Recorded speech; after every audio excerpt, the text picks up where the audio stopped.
तो गीता के 8वें अध्याय के आज हम करेंगे 12 श्लोक। अभी तक जो 11 श्लोक किया था, बात यहीं से शुरू होती है कि मृत्यु के समय जो चीजें तुम याद करोगे तुम वैसे ही बनोगे। और अगर मृत्यु के समय तुमने परमात्मा का नाम लिया तो तुम्हें परमात्मा की प्राप्ति हो।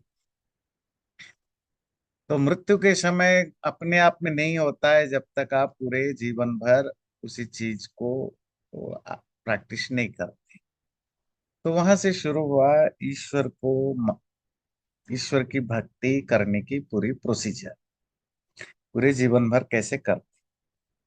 लास्ट श्लोक में 11वें श्लोक में था, जिस अक्षर को जानने के लिए लोग ब्रह्मचर्य का पालन करते हैं, वेदों के विद्वान जिस अक्षर के बारे में प्रवचन करते हैं, जिसको पाने के लिए लोग अपनी योग साधना करते हैं, वो तुम्हें मैं संक्षेप में सार रूप में बताऊंगा। यहीं तक था।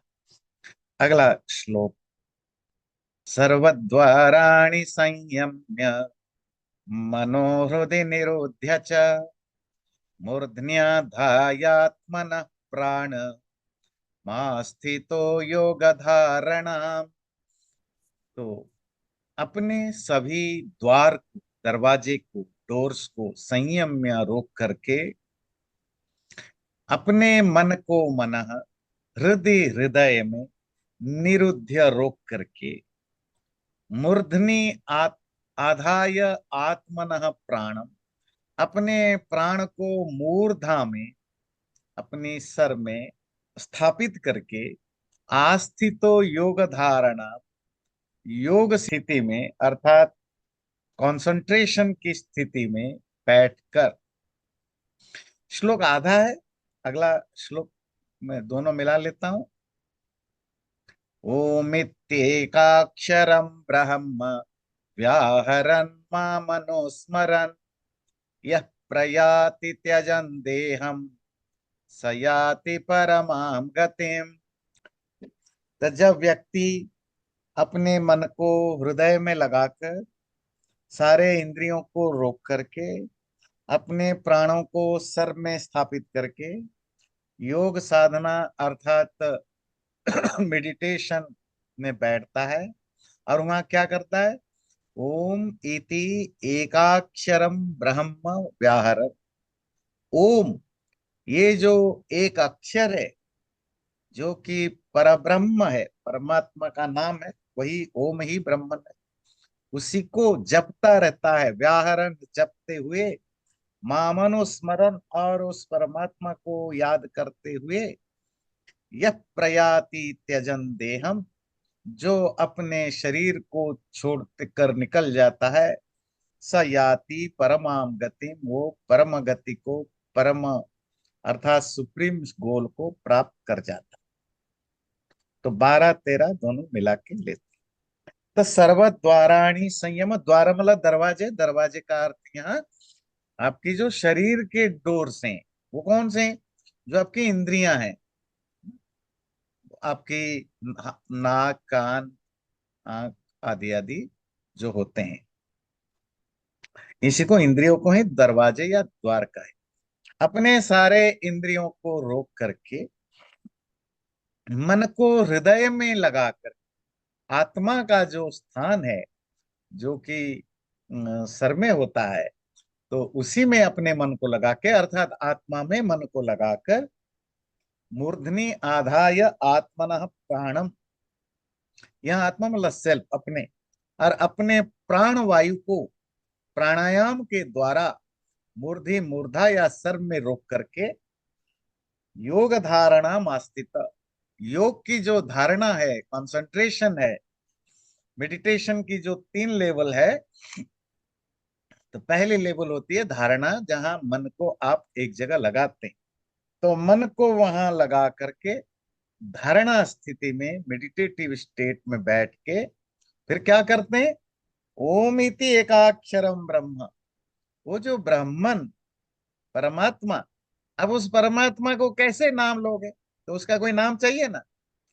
वो जो ओम एकाक्षर सिंगल सिलेबल है, ध्यान रखिए, ओम जो होता है वो सिंगल सिलेबल है। वो सिंगल सिलेबल वाला अक्षर वाला वो जो ओम है, जो कि ब्रह्म है, ओम ही ब्रह्म है। मतलब जब मैं कहूं कि राजीव जी, तो राजीव जी जो भी व्यक्ति है वही राजीव जी होंगे ना। तो जब मैं कहूं सूरज, सूरज उसी को समझाएगा। सूरज एक नाम है जो एक चीज को आइडेंटिफाई करता है।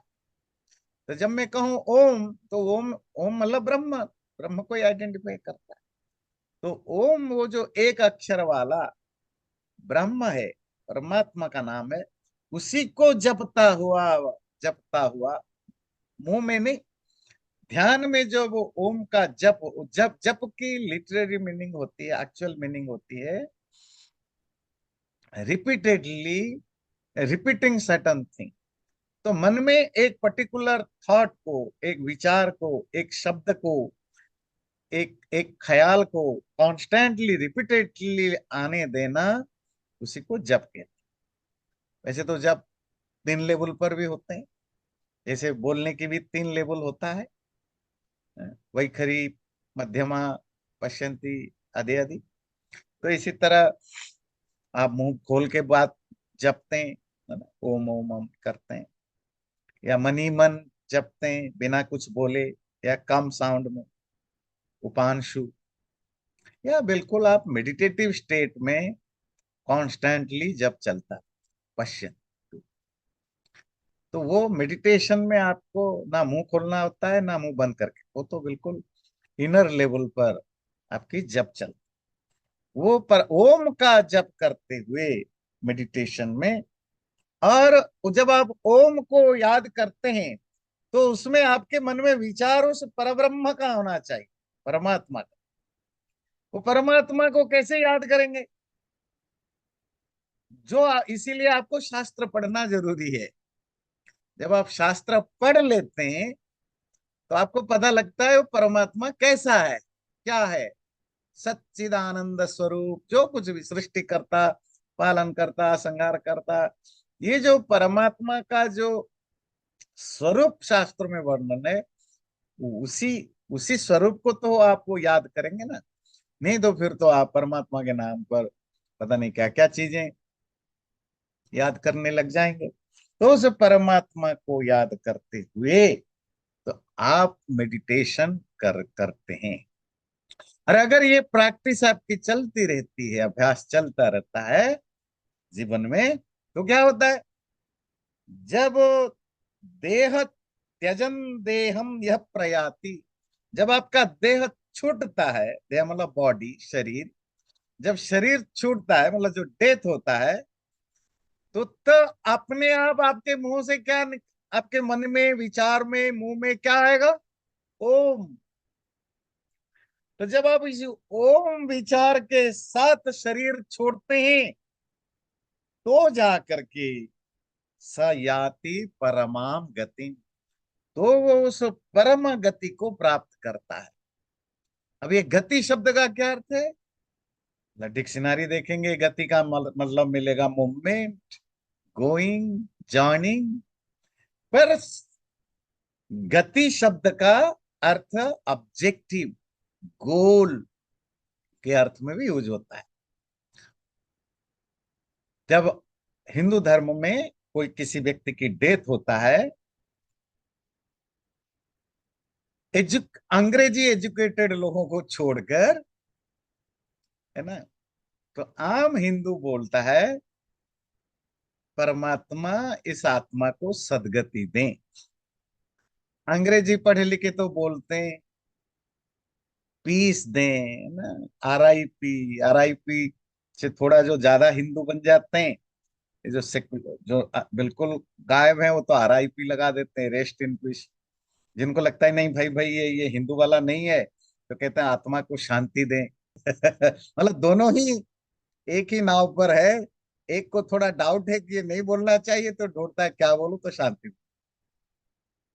पर मैं ये टॉपिक पर बार बार बोला हूं, आप भारत की किसी भी गांव में जाइए जो अंग्रेजी नहीं जानता, किसी की डेथ होने पर वो क्या बोलता है?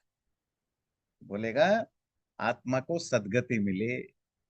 वो सदगति क्या होता है? गति मतलब गोल, सत मतलब गुड, ऑब्जेक्टिव। अच्छे लोगों, गोल क्या होता है हमारी? हिंदू धर्म में लास्ट गोल क्या होता है? मुक्ति, ब्रह्म निर्वाण। हमारी ख्वाहिश है, इच्छा है, डिजायर है कि व्यक्ति को मुक्ति मिले। अगर मुक्ति नहीं मिलती तो कोई अच्छा जन्म मिले। तो ये जो अच्छा गति मतलब गुड स्टेट मिले, या तो एब्सोल्यूट स्टेट मुक्ति मिल जाए। अगर एब्सोल्यूट नहीं मिलता, हर व्यक्ति तो स्पिरिचुअल प्रैक्टिस में नहीं होता, तो उसको कोई अच्छा जन्म मिले, मतलब कोई अच्छे इंसान के रूप में पैदा हो, जिसकी बॉडी इंटैक्ट हो, अच्छे घर में पैदा हो, आदि आदि, सदगति मिले। तो गति, गति यहां भी बोला परम गति को प्राप्त करे, the supreme goal, the supreme objective, and what is that? मुक्ति, निर्वाण या परमानंद या परमात्मा को प्राप्त करे। कब? जब मरते समय उसके वो ओम उच्चारण करते हुए मरे। ये गीता का लाइन में पढ़ रहा हूं। इसीलिए जो जो अपने पांचवें श्लोक में पढ़ा था, उसकी कंक्लूजन 13वें श्लोक में किया। पांचवें श्लोक में क्या था? कि जो मरते हुए शरीर को छोड़ते हुए मुझे याद करता है, वो पक्का मुक्ति को प्राप्त करता है। तो हमें गलतफहमी हो सकती है लोगों को कि भाई मरते समय अच्छी बात है, जिंदगी भर कुछ भी करो, मरते समय भगवान का नाम ले लो।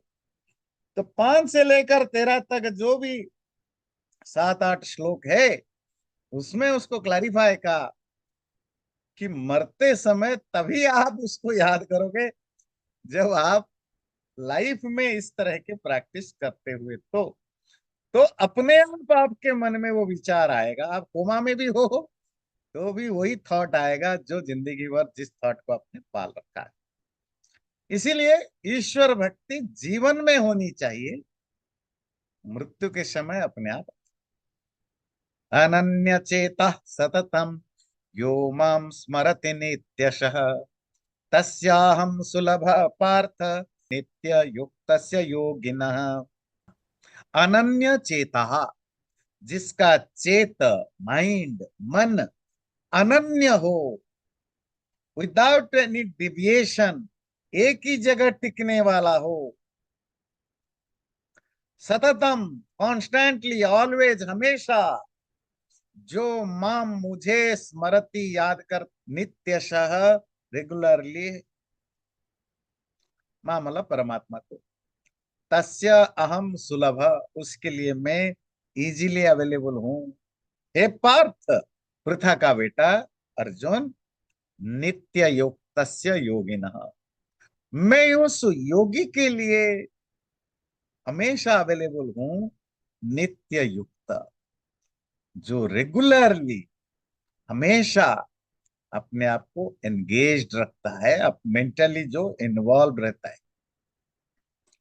तो अनन्य चेता जरूरी है, अर्थात आप खाते हो, पीते हो, सोते हो, जॉब करते हो, पैसा कमाते हो, घूमने जाते हो, कुछ भी करते हो, आपके सबकॉन्शियस में वही परमात्मा ही चलता रहना, चलता रहे तो। अब अनन्य चेता, देखिए अनन्य चेता को तोड़ते हैं। अन्य कहते हैं दूसरा, समवन एल्स। अनन्य means opposite, know someone else, कोई दूसरा नहीं। चेता माइंड, अर्थात तुम्हारे माइंड में जब कोई दूसरा, कोई सेकेंड नहीं विचार चलता है। जैसे आप कभी कभी बहुत डीपली फोकस्ड होते हैं, काम में लगे रहते हैं, या कोई आपके सबकॉन्शियस में चलता रहता है, हमारे फैमिली मेंबर्स होते हैं, किसी के लिए पैसा, कॉन्स्टेंटली उसके मन में पैसा चलता है, किसके लिए लाइफ में सक्सेस होना कॉन्स्टेंटली चलता है, किसी के लिए पावर, पोस्ट, ये सब चीजें कॉन्स्टेंटली चलता है। तो वो कुछ भी करे उसके अंदर कॉन्शियस लेवल पर, सबकॉन्शियस लेवल पर वो थॉट तो चलता रहता।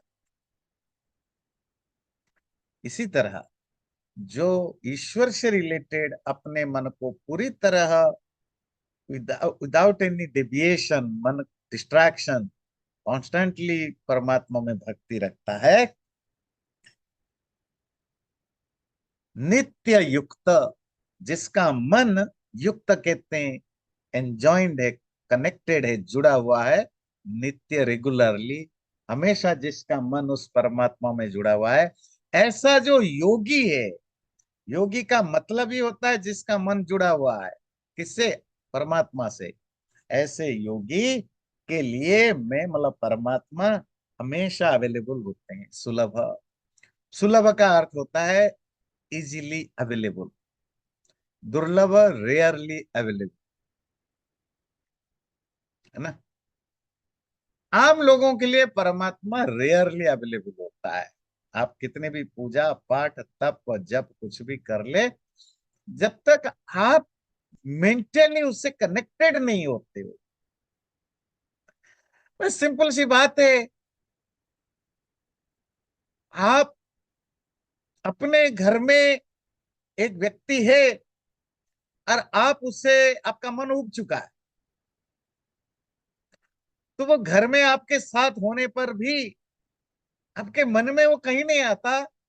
पर कोई पड़ोसी है, कोई दूसरा है, कोई दूर रहता है, जिसको आप प्यार करते हो, पसंद करते हो, वो कॉन्स्टेंटली आपके मन में हावी रहता है, अनन्य चेत होकर। तो जो आपके लिए, जिसके बारे में आप कॉन्स्टेंटली सोचते रहते हो, वही तो आपके मन में कॉन्स्टेंटली अवेलेबल होता है। जिसको आपका ना लाइकिंग है ना डिसलाइकिंग है, जस्ट इग्नोर करते हैं, वो आपके थॉट प्रोसेस में कभी आएगा ही नहीं। और ईश्वर की प्राप्ति कोई फिजिकली तो नहीं होगा कि सामने आएगा, गले लगेगा, आ जाओ गले लग जाओ, है ना। वो तो मेंटली होगी। और मेंटली होगी जब आपके माइंड में वो चीजें पॉपअप करेगा। तो ईश्वर उसी के लिए इजीली अवेलेबल होता है, डेफिनेटली इंटरनली, जो उसके साथ कनेक्टेड होता है। वैसे ईश्वर की जगह आप कुछ भी जोड़ दो, सब में वही चीज है, फॉर्मूला तो सेम है। देखिए, ये जो हिंदू धर्म की जो लिटरेचर है ना, आप वहां ईश्वर को हटाकर कुछ भी दे दो, तो बेसिक साइकोलॉजी तो सेम है। मामुपेत्य पुनर्जन्म दुःखालयम अशाश्वतम नाप्नुवन्ति महात्मानः संसिद्धिं परमां गतः। माम उपेत्य, माम मतलब मुझे, उपेत्य प्राप्त करके, पुनर्जन्म दोबारा जन्म, दुखालयम अशाश्वतम, वो पुनर्जन्म क्या है? रीबर्थ, जो कि दुख का घर है, house of all types of miseries. और अशाश्वतम, जो अपने आप में ही टेम्परेरी है। न आपनुवंती महात्मन, महात्मा लोग, ग्रेट सोल, जब वो मुझे प्राप्त कर लेते हैं, ईश्वर को जान लेते हैं, उनको फिर वो जन्म दूसरा नहीं मिलता, जो अपने आप में दुखों का घर है, जो बहुत ही मोमेंटरी टेम्पररी है। ऐसे जन्म उनको अब नहीं मिलता। संसिद्धिम परमाम गता, ये किसके साथ होता है? जो परम सिद्धि को, जो सुप्रीम अचीवमेंट को प्राप्त कर चुके होते हैं। तो बहुत सारी चीजें रिपीटेशन है, मतलब वही अभी जो चर्चा चल रही है, मेडिटेशन, साधना, भक्ति, और उससे जो परमात्मा को पाना और मुक्ति। तो इसी कॉन्टेक्स्ट में ये जो टॉपिक चल रहा है। तो जो व्यक्ति महात्मा हो, जो बाकियों से ग्रेटर हो गया हो, greater in the sense spiritually, संसिद्धिम परमाम गता, परम सिद्धि को, सिद्धि का मतलब होता है अचीवमेंट। यहाँ कौन सी अचीवमेंट? ईश्वर को जानने की जो कोशिश है, वो जब उसका सफल हो जाए, सक्सेसफुल हो जाए, वही उसकी अचीवमेंट, वही सुप्रीम अचीवमेंट है। जब वो सुप्रीम अचीवमेंट को प्राप्त कर जाता है ऐसा जो महान व्यक्ति, फिर जब वो परमात्मा को पा जाता है, फिर उसको कोई पुनर्जन्म नहीं मिलता, दोबारा जन्म नहीं मिलता। ये जन्म क्या होता है? शरीर प्राप्त कर, आपको एक अगला शरीर मिलेगा, इंसान का, पशु का, जानवर का, किसी का भी, पक्षी का, कोई शरीर। और शरीर मिलना अपने आप में दुखालय है, ऐसा शास्त्रों का मानना है। दुखालय इज हाउस ऑफ मिजरी। एक तो पहले माँ के गर्भ में ही 9 महीने तक रहना, is a very painful process. माँ के पेट से जन्म होकर के एक हेल्पलेस हेल्पलेस होकर के 1-2 साल तक रहना, जहां मैं ना चल सकता ना कुछ कर सकता, कोई दूसरा मेरे लिए करता है। उसके बाद संघर्ष करना लाइफ में कुछ बनने के लिए, माँ बाप की प्रेशर से जो भी हो। और उसके बाद आपकी संघर्ष चलता रहता है, आप कुछ सुख भी पाते हैं, टेम्पररी सुख भी पाते हैं। कभी आपने सोचा है, हम भूल जाते हैं टेम्पररी, भूलना अच्छी बात भी है। हम जॉब करते हैं क्योंकि इसी तरह की हमें ट्रेनिंग होती है कि भाई पढ़ लिखने के बाद जॉब करना, लाइफ सुधर जाएगी। जब में खुशी भी होती है क्योंकि पैसा मिलता है, नाम मिलता है, प्रमोशन होता है, पोस्ट होता है। फिर उसमें lots of humiliation, lots of depression, frustration जुड़ा रहता है का।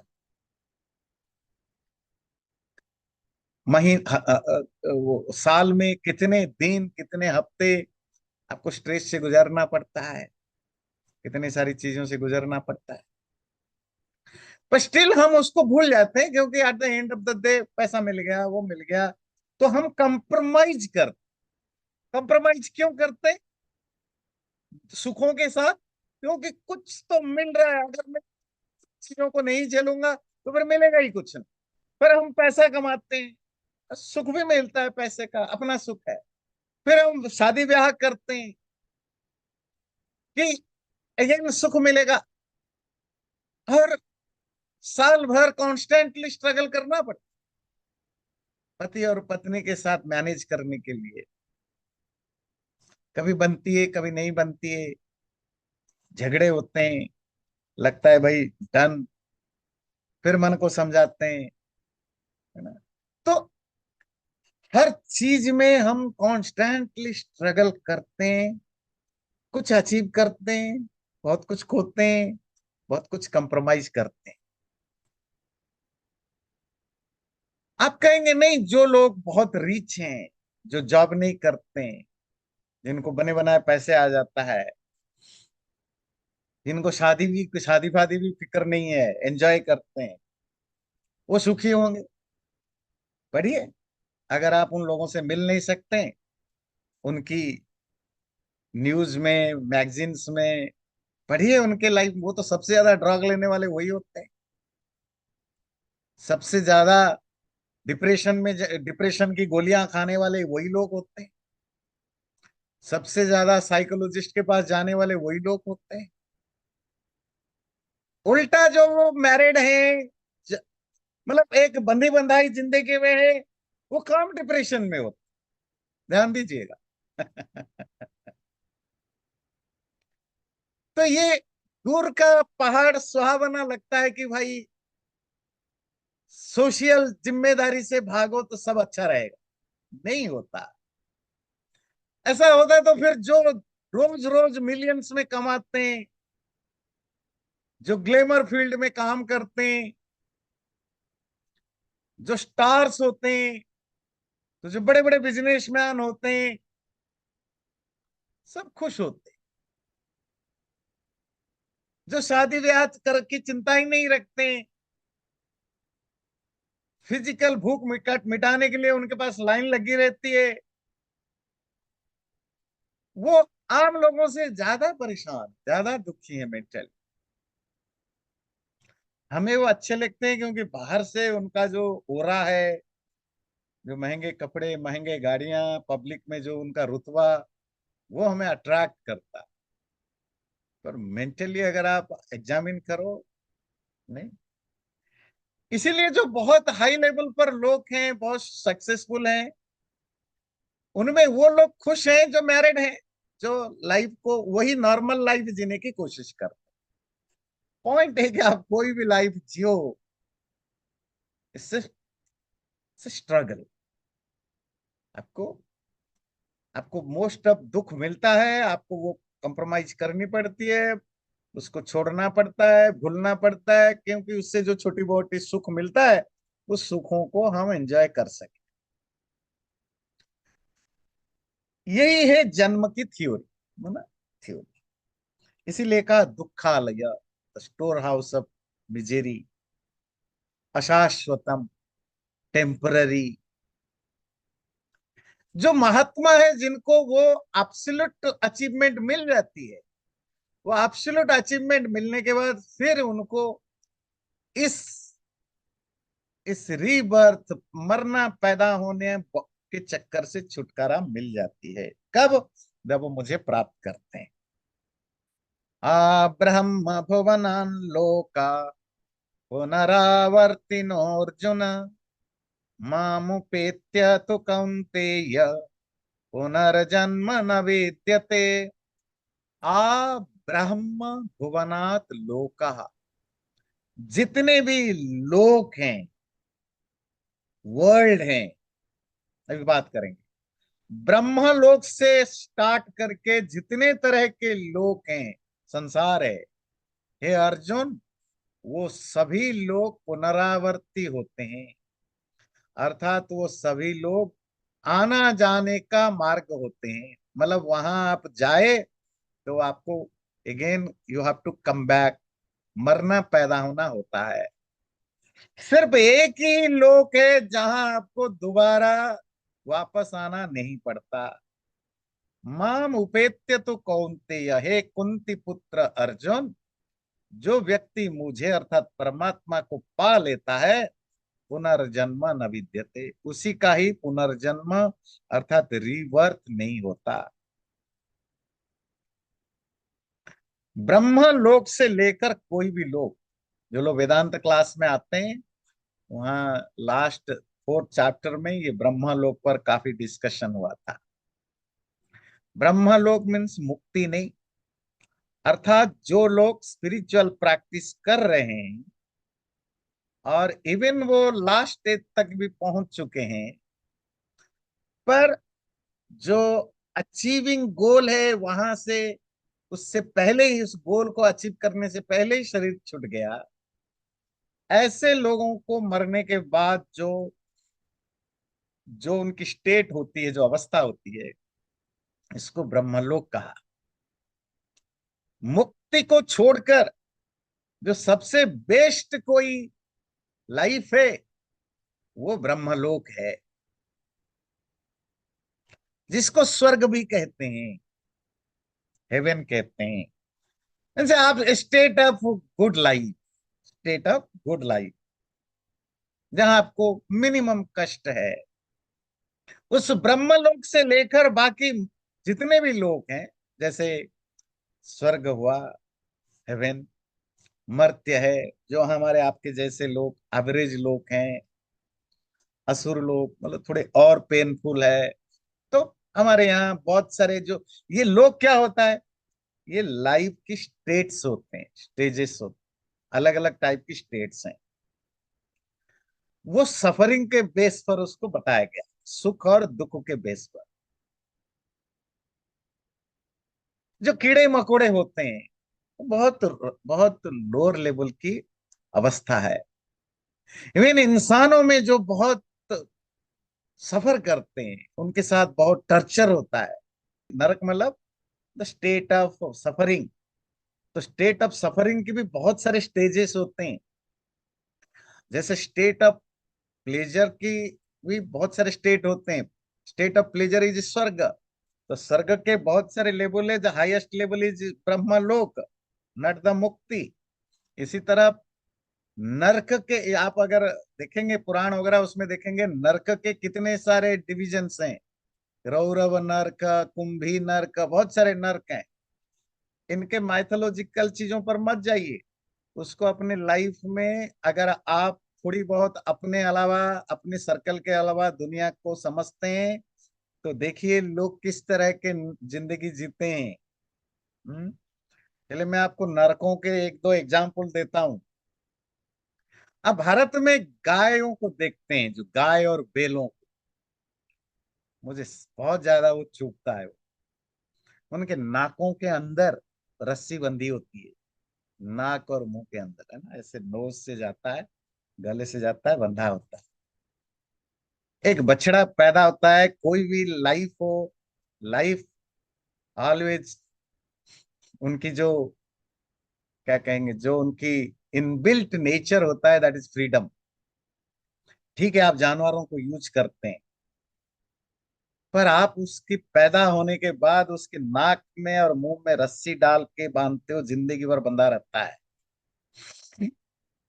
वो कब खाएगा, क्या खाएगा, यू डिसाइड। उसका अपना कोई भूख प्यास नहीं, वो गाय का, बैल का।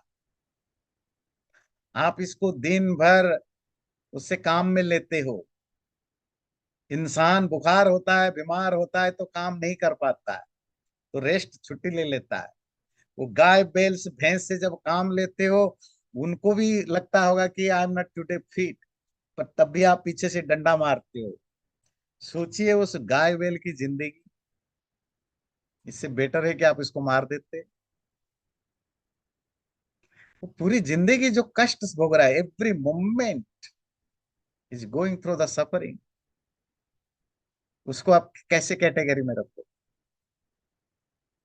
मैं अगर बताने जाऊं, आपको रात को नींद नहीं आएगी, डिस्कॉस्टिंग फील होगी। मतलब इंसान, हमारे आसपास के पशु पक्षी, इससे भी घटिया लाइफ है, पर मैं वो सब आपको नहीं बताऊं।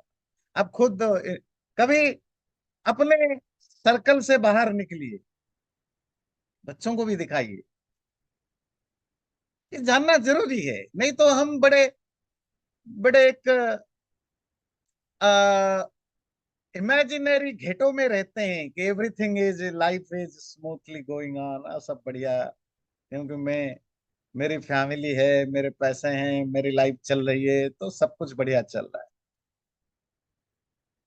तो श्लोक कहता है, ब्रह्मलोक से लेकर, अब आपको क्लियर हुआ, ब्रह्म मीन्स, ब्रह्मलोक का मीन्स नॉट मुक्ति, लिबरेशन, और आप द नोइंग परमात्मा, दैट्स ए डिफरेंट थिंग।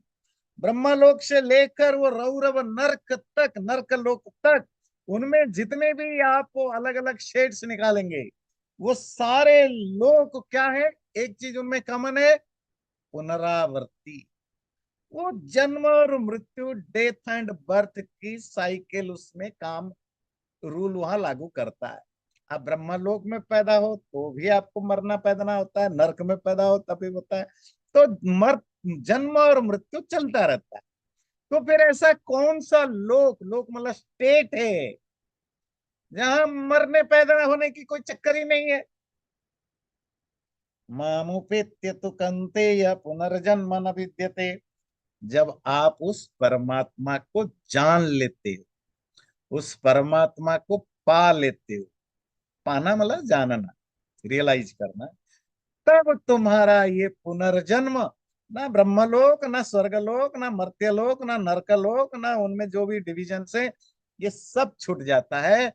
जो मरने पैदा होने का जो साइकिल है, वो परमानेंटली छूट जाता है। तो वो बिल्कुल एक एब्सोल्यूट डिफरेंट थिंग।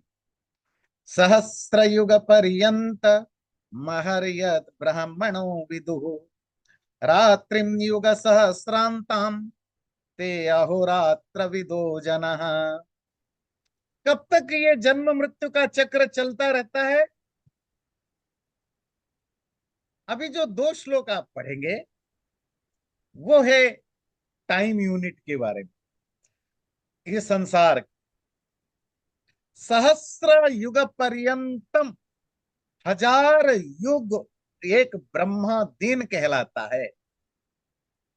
इसी तरह 1000 युग का एक यूनिट एक ब्रह्म रात्रि कहलाता है। ते अहोरात्र विदो जनः। वो जो ज्ञानी लोग हैं वो इस अहोरात्र डे एंड नाइट को समझते हैं।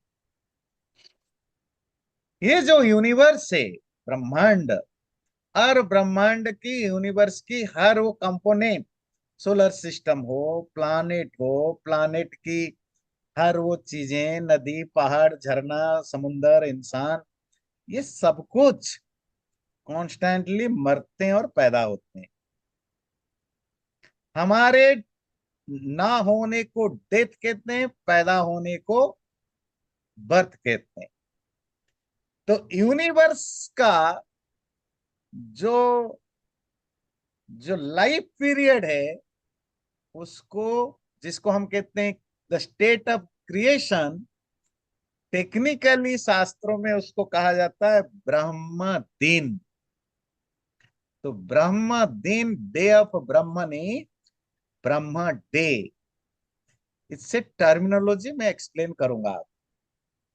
और जब यूनिवर्स अपनी डेथ स्टेज में होता है, अर्थात डॉर्मेंट स्टेज में, उसको कहते हैं, हमारे लिए जिसको हम कहते हैं कि ये डेड है, तो जब डेड यूनिवर्स को कहते हैं ब्रह्म नाइट, ब्रह्म रात। तो अब ये ब्रह्मा डे की ड्यूरेशन क्या है, ये बता रहा। हिंदू टाइम यूनिट में 360 डेज, 360, नॉट 65, 360 डेज का, डे नाइट का एक यूनिट को वर्ष कहते हैं, ईयर। ग्रेगोरियन कैलेंडर में 365, हमारे यहाँ 360 होता है, और एवरी 4 ईयर में एक एक्स्ट्रा मंथ करके उसको मैनेज करते हैं। और 482,000 ईयर्स की एक यूनिट को कलियुग बोलते हैं, कलियुग। 4,32,000 साल की एक यूनिट। कलियुग की जो टाइम आप 4,32,000, उसको अगर आप 2 में मल्टीप्लाई करेंगे, 2 में, वो द्वापर युग कहलाएगा, द्वापर युग। युग एक यूनिट का नाम है। मतलब 8,64,000, 864,000 ईयर्स की एक यूनिट को द्वापर कहते हैं। कलियुग की टाइम को 3 में मल्टीप्लाई करेंगे, 3 में, it will be called Treta युग। तो ये बनेगा 1296,000 समथिंग, 96,000 ईयर्स की एक यूनिट को त्रेता युग कहते हैं। कलियुग को टाइम को आप 4 में मल्टीप्लाई करेंगे, 4 में, तो वो बनेगा सत्ययुग, जो कि 1700,000 समथिंग, मतलब 17 लाख समथिंग नंबर बनेगा। ये आप आप कैलकुलेट कर सकते हैं। 4,32,000 और फिर उसको मल्टीप्लाई 2 3 करेंगे, तो ये बने 4,32,000, 8,64,000, 12,96,000, फिर जो भी हो 17 लाख जो भी है, इन सबको मिला के 4 युगों को मिला दो, जितना वर्ष बनेगा उसको कहते हैं एक मनवंतर। मनवंतर है ना। तो 14 मनवंतरों का, 14 मनवंतरों की एक यूनिट को कहते हैं एक कल्प। सहस्र युग पर्यंतम, ये जो 1000 महायुग, महायुग मीन्स 4 युगों की एक यूनिट को महायुग कहते हैं। ये जो 1000 महायुगों की एक यूनिट होता है ब्रह्म डे। तो 1000 महायुग का एक युग, महायुग मतलब 4 युगों की जो कॉम्बिनेशन है, वो एक ब्रह्म डे है। और वही 1000 महायुगों की, 1000 महायुगों की एक यूनिट को ब्रह्म नाइट भी कहते हैं। ये डे क्या है? Day just the duration of the life. और जब रात होती है, रात का मतलब यहाँ न रात, डार्कनेस, जहां सृष्टि नहीं होती है। तो पूरा जो कॉस्मस है, कॉस्मस द होल ब्रह्मांड, उसकी जो लाइफ स्पैन है वो है 100 ब्रह्म ईयर्स। 100 ब्रह्म ईयर, वो लाइफ स्पैन है एक क्रिएशन का। पर ये तो ओवरऑल पूरे क्रिएशन का है, ब्रह्मांड का। पर ब्रह्मांड के अंदर सोलर सिस्टम्स होते हैं, प्लैनेट्स होते हैं, फिर प्लैनेट्स के अंदर भी बहुत सारी चीजें होती हैं। उनकी तो क्रिएशन एंड डिसोल्यूशन, मरना पैदा होने का टाइम पीरियड अलग है। वहां कितने प्लैनेट्स इन बिटवीन आते हैं फिर चले जाते हैं, कितने सोलर सिस्टम आते हैं चले जाते हैं। पर जो महाप्रलय, जो ग्रेट डिसोल्यूशन होता है, वो होता है इन एवरी 100 ब्रह्म ईयर्स। अव्यक्ताद्व्यक्तयः सर्वा प्रभवन्त्यहरागमे, रात्र्यागमे प्रलीयन्ते, तत्रैवाव्यक्त संज्ञके। अव्यक्त से सारे व्यक्त, जो भी मैनिफेस्टेड वर्ल्ड है, वो अनमैनिफेस्टेड फॉर्म से प्रभवंती पैदा होते हैं। कब? अहरागमे, एट द टाइम। ये जो ब्रह्म डे है, 1 ब्रह्म डे इक्वल टू 1000 महायुग, 1 कल्प। चीजें अनमैनिफेस्टेड से मैनिफेस्टेड के रूप में आते हैं। रात्रि आगमे, और जब अनदर 1000 महायुग का पीरियड आता है, जिसको रात्रि काल या प्रलय, द स्टेट ऑफ डिसोल्यूशन, प्रलय काल बोलते हैं, उसमें यही सब जो मैनिफेस्ट हैं, व्यक्त हैं, वो अगेन अव्यक्त में, उस प्रकृति में, उस अनमैनिफेस्ट फॉर्म में प्रलीयंते, डिसॉल्व हो जाते हैं, वापस चले जाते हैं। तो ये एक प्रलय और सृष्टि का साइकिल है। इसको रात्रि शब्द क्यों दिया गया? क्योंकि रात रिप्रेजेंट्स डार्कनेस, और जब प्रलय होता है, प्रलय मतलब डिजॉल्व, जहां कुछ भी नहीं होता, उसमें क्या होता है? अंधेरा। ना सदा सिन्नो सदा सित तदानिम, ना उस समय कोई एग्जिस्टेंस होता है, ना नॉन एग्जिस्टेंस होता है। कुछ भी होता है नहीं होता है किसी को पता नहीं होता है। तमसा गुल्लम इदम तमः, सब कुछ तो अंधेरा अंधेरा ही होता है। भाई प्रकाश, लाइट कहाँ से आता है? सोलर सिस्टम से, स्टार से, नक्षत्रों से, सूरज से। और जब स्टार्स है ही नहीं, सोलर सिस्टम है ही नहीं, तो क्या है? डार्कनेस। तो वो प्रलय स्थिति है। और जब होता है, धीरे धीरे यूनिवर्स बनता है, बिग बैंग होता है। फिर सबसे पहले आपकी ये जो ब्रिलियंट चीजें, मतलब जो स्टार्स वगैरह, ये फॉर्म होते हैं। फिर उनके प्लैनेट्स बनते हैं। फिर प्लैनेट्स में से कुछ प्लैनेट्स में लाइफ होती है। जब क्रिएशन होता है, उसको क्या कहा गया? दीन, प्रकाश। ये मेटाफोरिकली क्रिएशन का मतलब क्या है, और डिसोल्यूशन का क्या मतलब है, सृष्टि और प्रलय का?